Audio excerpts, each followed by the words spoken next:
Hi everyone, it's Mike and Brittney here. We're just waiting for a couple others to roll in that we know have registered, so we're going to give them about another 3 minutes, then we'll get started.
All right, we're going to go ahead and get started here. I'm sure a few will roll in, so if I have to repeat myself, I'm sorry, but a couple house rules for our webinar. You guys are in listen-only mode. There should be a questions box on your right-hand panel that will allow you to send questions to us throughout the course of the presentation. I will try to get to some of them while Mike is presenting his material. If not, we usually go through them at the end of the slides. We'll read them out loud so you can hear some of the other questions people are asking, and then we'll answer them afterwards. This also will be recorded, so if we speak too quickly, which I know generally sometimes I do, or you just want to kind of go through everything over again, we will be posting it on our YouTube page. I'll also be sending out the link to that in a follow-up email for everyone as well. So also in case you have any questions that you think of after, we'll send you all of our contact information so that you guys have that. So today, just a couple things that we wanted to surface that I know we've talked about here and there, especially in some of the blogs that we've been writing. Google is moving more towards a mobile-first world, as they're calling it. Reason for that is a few different things. Consumers are using their phones more to make purchasing decisions. Basically, we're having everything done on our mobile devices, whether it's banking, whether it's communicating with people, social media, etc. So what that means for us is that we have to shift our marketing practices to make sure we're hitting our target audience at the right time in the right space.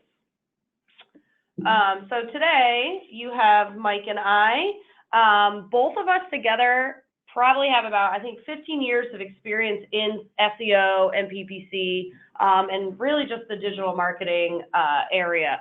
Mike and I have actually worked together for about 6 years at 2 different companies. So we work really well together. We collaborate really well. which is kind of why we wanted to join forces here and bring you guys some really good information that you could apply to your personal marketing campaigns. So like I said, 60% of Google searches are happening on mobile devices these days, and that percentage is increasing almost probably every day. This is the most recent statistic that Google put out on mobile searches. And like I said, the reason for this is just people are not leaving home without their phones. I'll talk about micro moments later in this presentation, but the first thing people turn to when they're looking for information is their smartphone. So we need to make sure that you guys are available on smartphones, being mobile friendly, making sure that your mobile experience is kind of what the user is looking for so that you can capture that conversion as fast as possible. I'm going to switch things over to Mike first. He's going to go over mobile friendliness, local SEO, and also kind of optimizing your SEO for mobile devices as well. Hey everybody, it's Mike. Hope everybody's doing well today. There's a couple of phrases that I kind of just wanted to help define before I went into, going into more detail about, mobile SEO and things like that. Because a lot of times when people use these phrases, they get them confused, and they are very distinctly different.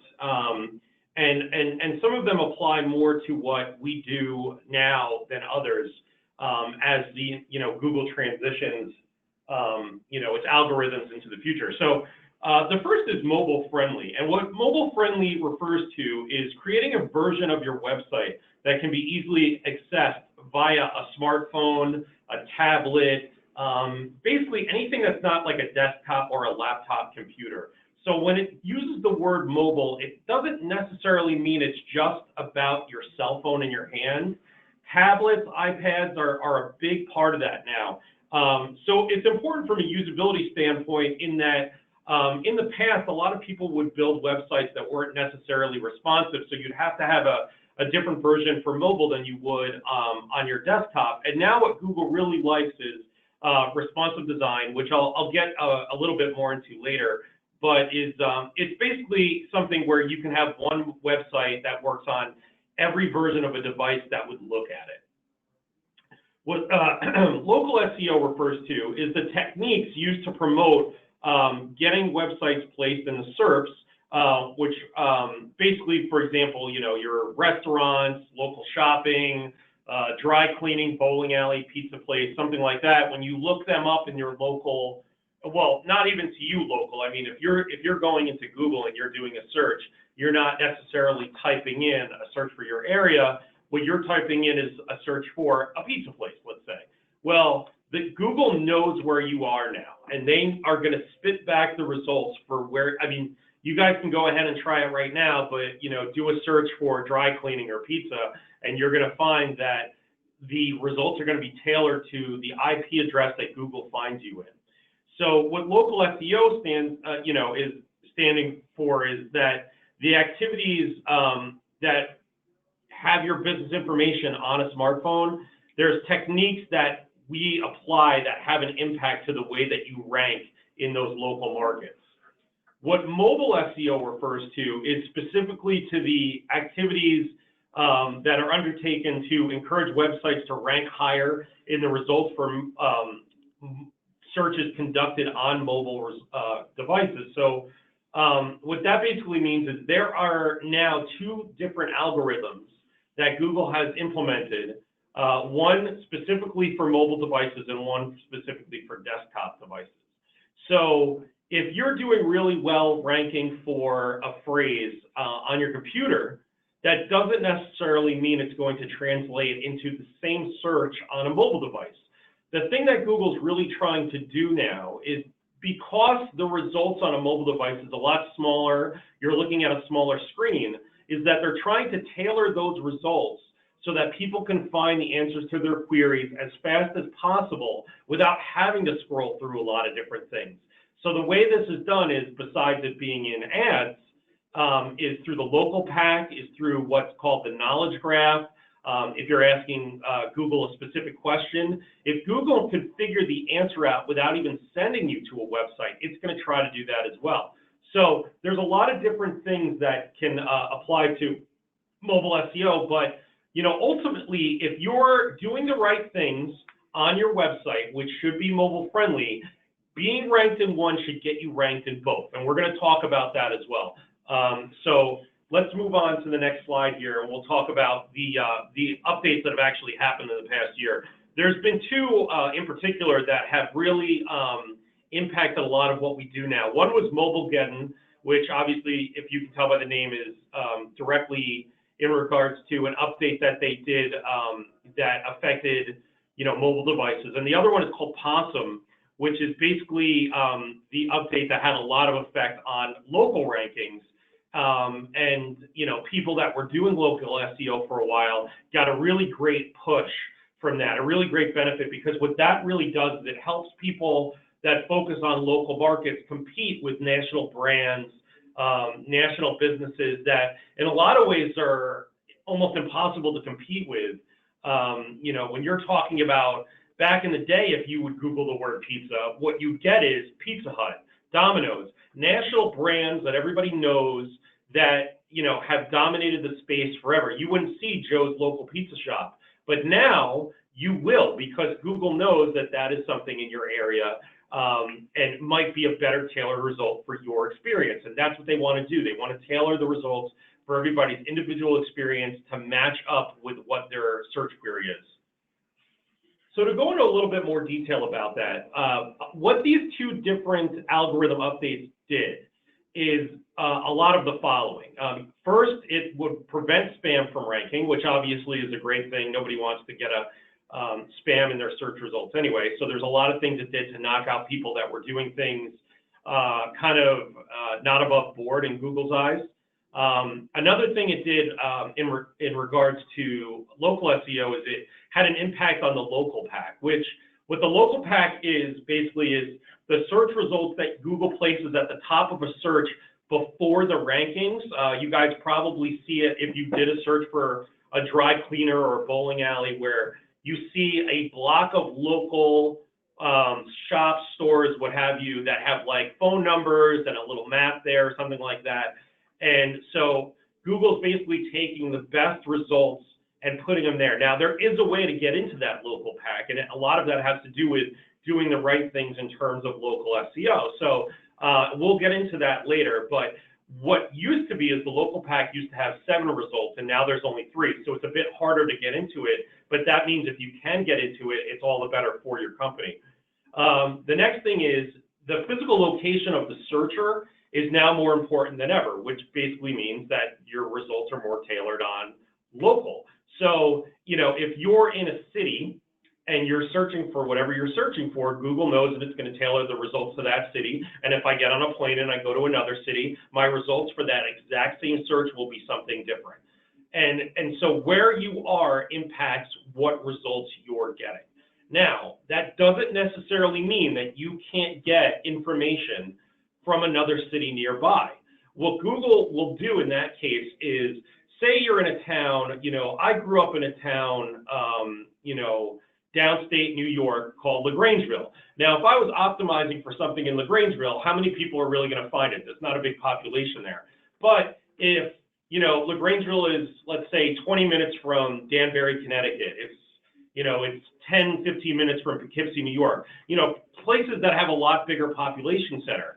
If I optimized my business in LaGrangeville for something that could still service the people in Poughkeepsie, New York, or the people in Danbury, Connecticut, what would happen is if somebody is in Danbury or Poughkeepsie and does a search for what my product is, and I'm doing all the right things, checking all the boxes that Google's looking for, like optimizing the pages, having the right content, going out and having citations on the web for my business, what Google will do is it will place my business in search results in those other cities, because it might say that, well, they're close enough and they know that what I'm doing might be something that could better serve people in those areas than perhaps what my competitors are doing.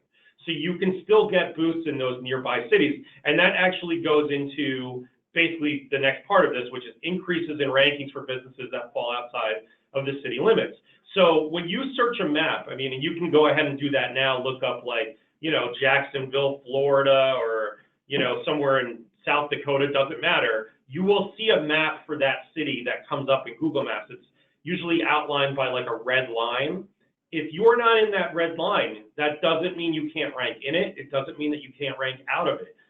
It's almost like a search that kind of spreads past that Google is now getting smarter and smarter to knowing that, hey, okay, you may not be a dry cleaner in this area of South Dakota, but this area of South Dakota doesn't have any dry cleaners, so we're going to send them to the nearest best thing, and that's this guy. So there's a lot of that going on now, and that continues to grow as well. The next thing would be, and obviously Google filtering results based on the address is part of that as well. The next thing would be results vary based on the slight variations of the keyword search, and that includes adding a location. So, back in the day, you used to be able to, if I was flying to Miami, and when I was in Miami, I needed to, I wanted to go to the movies while I was there, or something like that. And I could change my my search location to Miami, find out where the nearest movie theaters were, and I would get the results. Or I could type in Miami movie theaters and get results based on that. All of these searches are going to yield different results. They might be similar, but you're going to find something ranking number 2 that was 5 and vice versa, depending on what you do. So now, if you want to search out of a city, you have to type that city in, and Google took away the option of being able to tailor the searches based on the city. It used to be a part of the settings, which not a lot of people go into anyway. So that's no longer an option. So you have to type in the city or the state that you want to look in and go off that. So this was another part of the algorithm that's basically just placed more emphasis on how important the local search is. And then one of the other things that was part of the Mobilegeddon was that if your website was already mobile friendly, if you are already doing the things that Google wanted in terms of websites that people look at on their mobile devices, you got additional ranking boosts because you were already mobile friendly. And a lot of this is basically still taking place now because Google has split up the algorithm. So that's actually happened since Mobilegeddon. I want to say it probably happened somewhere 4 to 6 months after the Mobilegeddon algorithm update was the change in the search results for mobile and for desktop. And feel free to give it a try. Do a search on your cell phone for a phrase and do the same search on your desktop for that phrase, and you will see different results. And basically what you want for any of your businesses is you want your business to show up at as high as it possibly can in both. And so it's important to know what you have to do to make that happen. So here's the best ways to make your mobile website friendly. Number 1 would be having a responsive design. Number 2 would be having good page speed. And there's a number of ways to do this. I'm not going to go into all the detail about what a lot of this, page speed stuff is, because, a lot of it it's very specific stuff to, technical people that know about that. But basically, if you check off the boxes from that list, you're going to have a much improved page speed. And having good page speed is an algorithm ranking factor. Google has come out and said that themselves.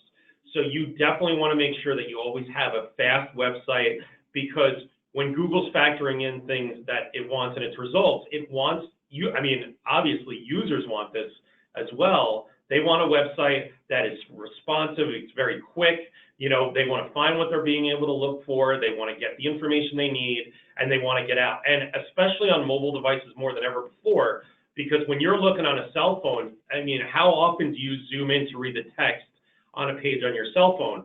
It's way less often now than it was on your desktop. So, that's something to consider when trying to put out, how fast your website's going to be and the content that's on your website.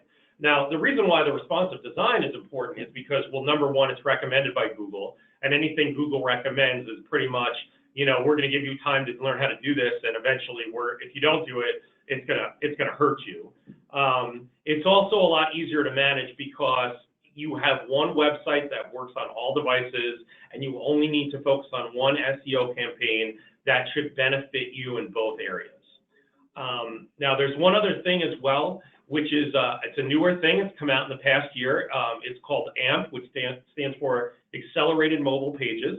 It's something that Google's been rolling out slow at first. It used to only be for menu, like food recipe items and movies.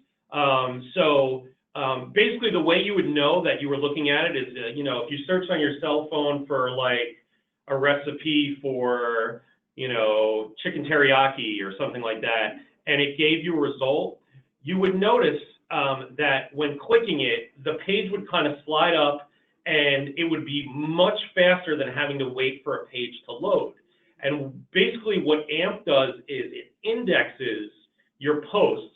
Right now you're able to do it with blogs, but what it does is it indexes them so that basically Google has a saved version of that page that it can go to instantly rather than having to load one from your website.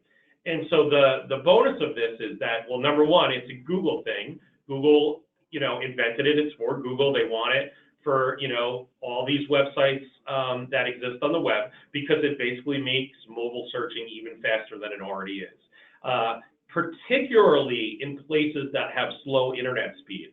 So really the main perk of this is, you know, if you're on a network with a slow internet speed, if you're out of network, if you're on an LTE or something like that, a lot of times you have to wait, and sometimes wait a while to go to a website, and it can be frustrating. Users bounce. This can affect you. It can affect your website traffic, and in turn that can affect your rankings.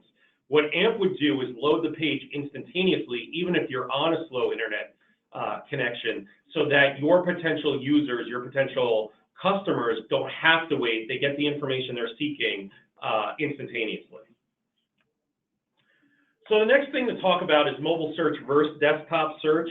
You know, I mentioned a couple things about that, and you know, the fact that you have two different algorithms now can obviously cause a lot of headaches if your site is not optimized for mobile.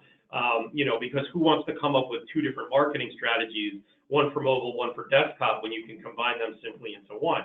Now, obviously, there is, you know, things to consider here. There's the paid versus the organic side. Now, what local SEO or SEO in general is a lot more organic in nature, because what we're trying to do is get customers to find you without necessarily knowing who you are. They know what they're searching for, but they don't know you. They don't know what they might not know your brand. They might not know who you are ever before, but they know that they're looking for a business loan of some kind. And you want to show up, whether it's on that mobile device or on your desktop, for that phrase, so that somebody says, oh, this person's offering it, let me go check them out. So, you know, that's the part of SEO that's a little bit different from PC, which targets the ad. Now, in order to help get ranked, you need on-page optimization. So, you know, you have to figure out what you're trying to rank for and then optimize your site tags accordingly. In order to do that, what we generally do is we go in, we find what you're trying to rank for. There are things called title tags, meta descriptions, that we go in and we optimize for the location. That is probably either the best one for you based on where you're located, or based on where your, let's say, most populated nearby center is, so that you could potentially get the most traffic from that. So that is something that we do. I mean, we offer it as part of our local SEO package here, and you know, we know that it helps get people ranked. Basically, the other components of local SEO, besides getting optimized, are building citations for mobile apps, but not just for mobile apps. I mean, really, building citations is something that you're going to do for desktop or mobile. It's just, there's multiple layers of benefits. When you build a number of citations, and when I say citations, I should explain what a citation is basically having your business brand listed in places all across the web that people may look. Some of them you're probably familiar with, like Yelp, the Yellow Pages, Foursquare, even Google My Business is necessarily considered one, and things like that. But people go to those places to look for things, but that's not necessarily the reason we do it. If somebody finds you on Yelp, that's great. Then we consider that a bonus. What we're concerned about doing it for is, if Google sees those listings and says, oh, okay, this is what this person is, this is what they do, this is where they offer those services, that's how they will start to rank you accordingly. So we build those out over periods of time that basically not only, like I said, does it start to affect the rankings for your business, but it also can have something which is called referral traffic that can actually give you a direct lead. Because if I'm on Yelp and I'm looking for a small business loan and I come across your business and there's a call to action for me to call you or email you, you can get actual business from these listings as well. But the part of it that's in regards to mobile is that people use these apps. So like if I'm searching for a business loan on Google and I come up with a list of results, I may then go to the Yelp page, but if I'm a Yelp user that's loyal to Yelp, I might just use Yelp.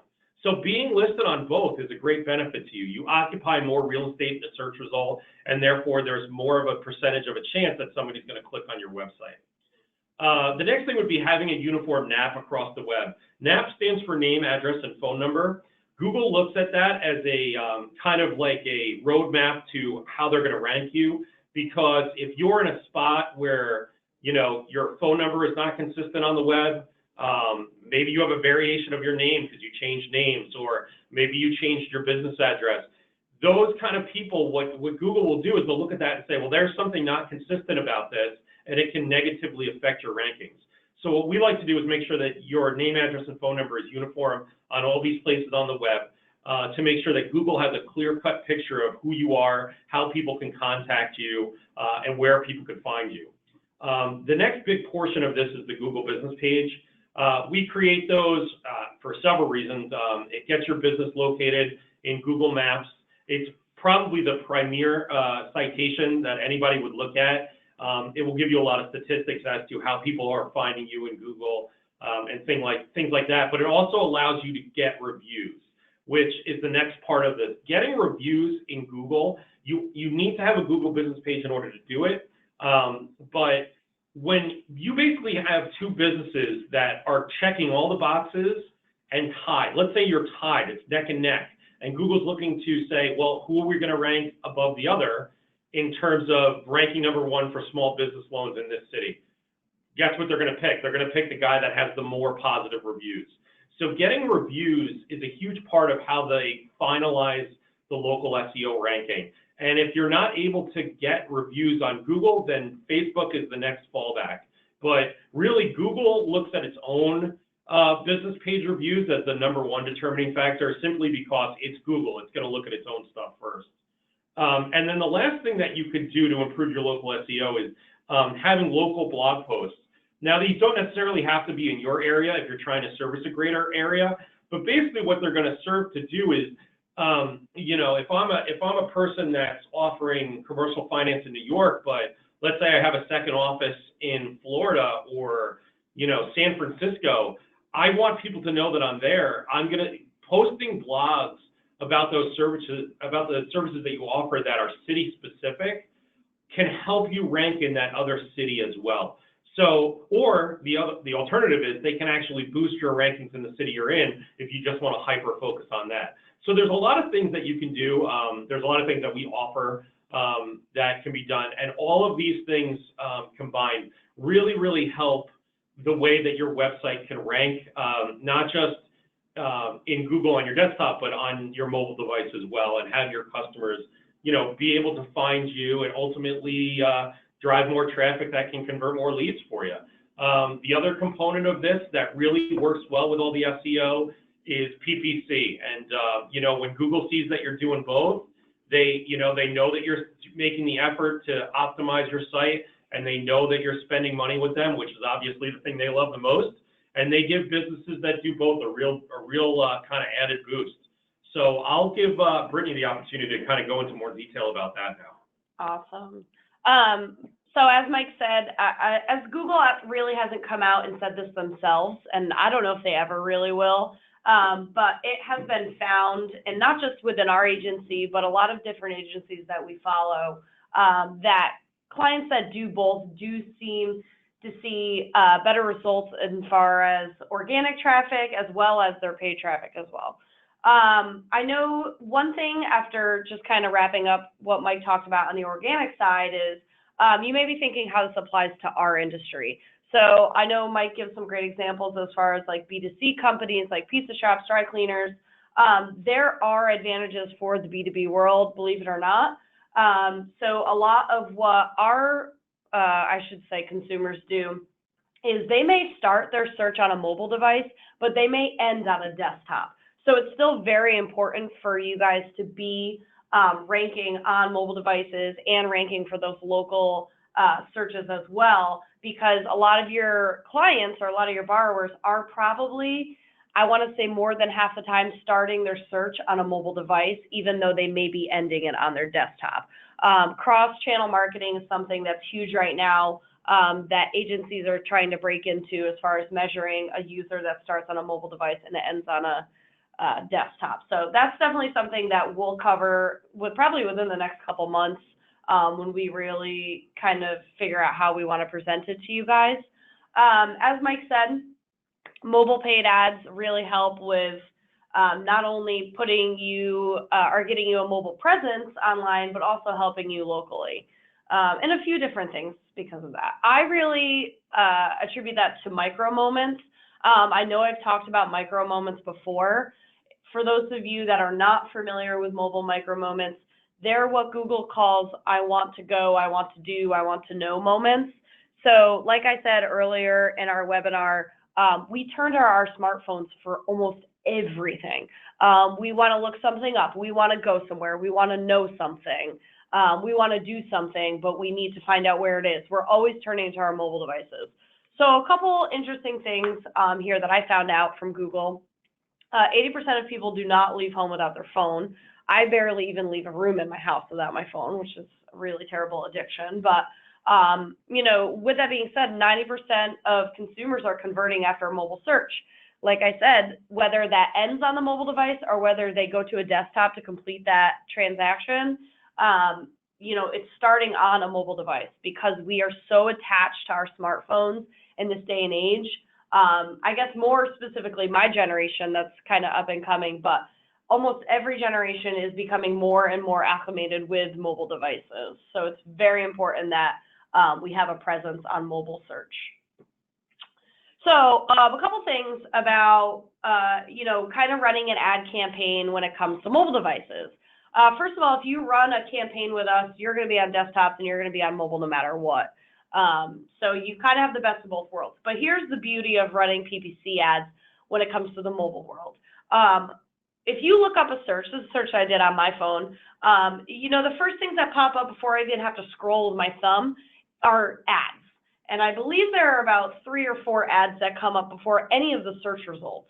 So now, in order to get to the organic results, now I'm scrolling with my thumb, which requires more movement for me. And believe it or not, us as consumers on mobile devices, we are so much lazier when it comes to scrolling than we are on desktops. So if you don't capture users' attention within, I think it's less than 3 seconds, then you're probably not going to convert them.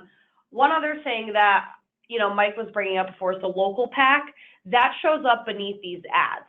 So if you're not in the ads, but you're in the local pack, you're still above all the organic search results that are happening. So it's definitely really important to be part of that local pack as well. Let's see right here. So new PPC features that benefit mobile, expanded text ads. I'm just going to pop back really quick. So that first ad we see at the top, that's an expanded text ad. So now we've gotten the ability to add 2 headlines, more body text, and we get to add these site link extensions at the bottom where you see their clickable text, small business loans, working capital, apply today. Those are site link extensions. So Google has given a lot of new features to anybody who's in the PPC world to expand their text and make it look bigger. So not only does my ad here look bigger, but I'm occupying more real estate on my user's screen. So now my ad is taking up twice as much space than any of my competitors. So that's something that they've really added for us to kind of help lure in conversions. Another thing is remarketing for search ads. We can now tag users that are searching for services like ours. Let's say that that user does a search, doesn't convert on anybody's website, but then 2 days later comes back and does the next search. Our remarketing search ads are going to pop at the top now because we've already tagged that user's IP. And Google's going to give us that remarketing for them. So that's definitely a way to kind of bump in front of some major brands on PPC as well. Something that's still in beta, but coming out, and I'm personally excited about, is visual site links. So if you look at this image to the left, you'll see that these ads, not only do they have extended text, but now they're allowed to include pictures. Really cool. You may be thinking, Brittney, how the heck am I going to apply that to my B2B company? You guys can put your blog images in there. It really helps, kind of with the visual appeal. I know in some of my other webinars I've talked that pictures help convert users on mobile more than text. That's just kind of how we want to use this. So if you're an equipment financing company and you focus in yellow iron and you're targeting those keywords, then we'd probably want to put some of those images in your ads just to help with the visual appeal and overall conversion. The next thing that they've added here for us is call extensions. So on mobile devices, this allows a user to search for business loans and they can actually call you immediately. And I'm going to pop back here and see if none of these guys have them on their ads. But usually you'll have a phone that'll pop up and you can actually click the phone number and it will start dialing that business immediately. Every campaign that we run has call extensions. We also use call tracking numbers so that we're able to record the phone calls, make sure they're quality, as well as make sure that they're coming from your ads and not, from other campaigns that you guys have. Kind of tying in with Mike and his local SEO, Google has now reached out and add location extensions. So this helps with local searches. So it optimizes you a little bit more for territories that you want to pop up in, especially your address that your business is located in. So all of the above are some of the new features that Google has rolled out over the last year to help us really promote mobile advertising, being more mobile friendly, and also being more local friendly. So a couple things that I give as little tidbits for those of you that do run campaigns on your own, or those of you that run campaigns with other marketing companies, you can kind of check in and see if they're doing this. Separating keywords, ads, and landing pages by product. This will help keep your, focuses separate so that you can bid separately. I know a lot of my clients, we bid more competitively on certain products than others. We also allocate different budgets for certain products. So I know for a fact that factoring is more expensive than SBA loans. So when I separate those two, I can add a more aggressive bid strategy for the factoring product than I can for the SBA, and kind of split our budget a little more evenly as far as, what we need to get conversions from both. Having a contact form on your landing page above the fold. I will talk about this in a minute. I will show you guys an example on a mobile device. Above the fold is if you go to a website, whether on a desktop or a mobile device, before you even scroll, that is what they consider above the fold. As soon as you start scrolling down, you're going below the fold. So all of our most important information, all of our lead captures, we want all of that to be above the fold because we want to capture users' attention immediately, and we want to encourage the conversion right away, at least so that we can capture their information and follow up with them either via email marketing, via phone, direct mail, however, you have your lead capture set up. The third thing down, optimize your pages for mobile. As Mike said, you got to be mobile. With over 60% of searches happening on mobile devices, you better be there. I know that probably, oh my God, I don't even know, more than half of the conversions that come in for all of my clients total definitely come from mobile devices more so than they come from desktop, which is really extremely hard to believe, especially for our industry. But the contact forms that we have are very short and to the point that users can fill them out on mobile devices.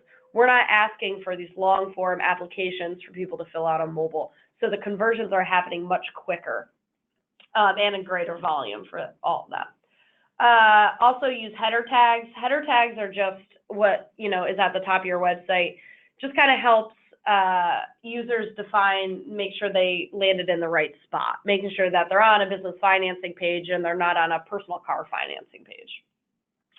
Like I said before, I have a clickable phone number that goes with adding in your site call extensions on your ads. So for mobile devices, people want quick satisfaction. So if you add a clickable phone number, they don't have to fill out a contact form. They can just start dialing you immediately as long as they're ready to either convert or, inquire more about your services. So this is kind of an example of a landing page from an ad on a mobile device. It looks very simple, but it's extremely effective. Granted, I had to scroll a little bit past their title just so that you guys could see their contact form. It's very, very simple. It's mobile user friendly, meaning I'm not trying to sit there with my fat thumbs filling out all this information about my business before I can even get a quote. That takes too long on a mobile device. Biz2Credit does a really great job of keeping all of their conversions and lead captures really, really simple. They use an image, whether or not it has to do with business loans or not. It gives that entrepreneur feeling, so it does tie in with the emotional side of the user as well. Between the paid ads and the local SEO that Mike spoke about, going mobile for our industry, and I've said this time and time again, isn't an option anymore, but it's a necessity. We have to be mobile. Google is indexing sites based on mobile versions over desktop versions now because all of their users are using mobile devices more frequently. Google is also using mobile responsiveness as a ranking factor. So that is probably at the top of your list for #1 things that you should check and do. Google does offer a free tool for mobile test. It's called the Mobile Friendly Test Tool. You can Google it, throw in your website, and it will tell you what your mobile friendly test score is. Google also does offer a mobile speed test tool. So you can check where your website ranks as far as your site speed, both on mobile devices and desktop. They have both. I highly suggest you go throw your URL in, just see where you're at. If you do have a low score with site speed, it will tell you what's wrong. They'll tell you how to fix it. Sometimes they're a little more technical than others. Obviously, we're here to help you guys for that. Also, if you want us to test your websites, we'd be more than happy to do that for you as well. Just real quick here. I do have some time left for you guys to have any questions you might have for Mike or myself about the SEO or the PPC section of things. We will stay on for a couple minutes to let questions roll in. If you hop off and you think of a question later, feel free to reach out to Mike and myself. We work for a marketing agency that solely focuses in the financial sector. So we kind of know how to apply these practices to your particular business. If you have any questions about any of the things we talked about today or the services we offer to help you achieve all the points that we made today, we'd be more than happy to discuss those with you. Other than that, thank you guys for taking the time to listen to us chatter a little bit about some new things that Google is rolling out. Like I said, this will be recorded and I will send it to everybody. But other than that, thanks so much, guys. We'll talk to you soon.